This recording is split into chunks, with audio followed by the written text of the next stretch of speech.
হচ্ছে আমার এসব? যেন তুমি ছাড়া জগতে কোনো মানুষ নেই, কোনো কবি নেই, কোনো পুরুষ নেই, কোনো প্রেমিক নেই, কোনো হৃদয় নেই। আমার বুঝি খুব মন বসছে সংসার কাজে, বুঝি মন বসছে লেখায় পড়ায়। আমার বুঝি ইচ্ছে করছে হাজারটা পড়ে থাকা কাজগুলোর দিকে তাকাতে, সভা সমিতিতে যেতে। অনেক হয়েছে সব, এবার অন্য কিছু হোক, অন্য কিছুতে মন পড়ে থাক, অন্য কিছু অমল আনন্দ দিক। মন নিয়েই যত ঝামেলা আসলে। মন কোনো একটা জায়গায় পড়ে রইল তো পড়েই রইল। মনটাকে নিয়ে অন্য কোথাও বসন্তের রঙের মতো যে ছিটিয়ে দেব, তা হয় না। সবারই হয়তো সব কিছু হয় না, আমার যা হয় না তা হয় না। তুমি কাল জাগালে, গভীর রাত্রিরে ঘুম থেকে তুলে প্রেমের কথা শোনালে। মনে হয়েছিল যেন স্বপ্ন দেখছি। স্বপ্নই তো, এ তো একরকম স্বপ্নই। আমাকে কেউ এমন করে ভালোবাসার কথা বলেনি আগে।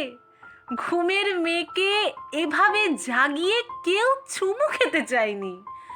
আমাকে এত আশ্চর্য সুন্দর শব্দগুচ্ছ কেউ শোনায়নি কোনোদিন।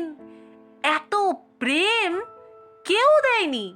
এমন ভেঙে চুরে ভালো কেউ বাসেনি। তুমি এত প্রেমিক কি করে হলে? এত প্রেম কেন জানো? শেখালো কে? যেরকম প্রেম পাওয়ার জন্য সারা জীবন অপেক্ষা করেছি, স্বপ্ন দেখেছি, পাইনি।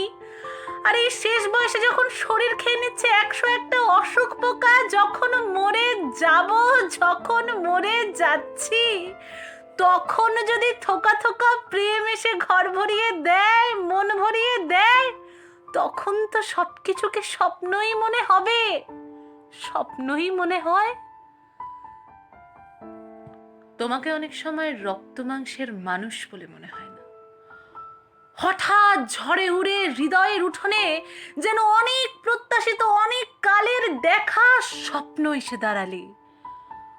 আগে কখনো আমার মনে হয়নি ঘুম থেকে এমন আচমকা জেগে উঠতে আসলে আমি খুব ভালোবাসি। আগে কখনো মনে হয়নি কিছু উষ্ণ শব্দ আমার শীতলতাকে একেবারে পাহাড়ের চূড়োয় পাঠিয়ে দিতে পারে। আগে কখনো আমি জানিনি যে কিছু মোহন শব্দের গায়ে চুমু খেতে খেতে আমি রাতকে ভোর করতে পারি। কি হচ্ছে আমার এসব? কি হচ্ছে বলো তো?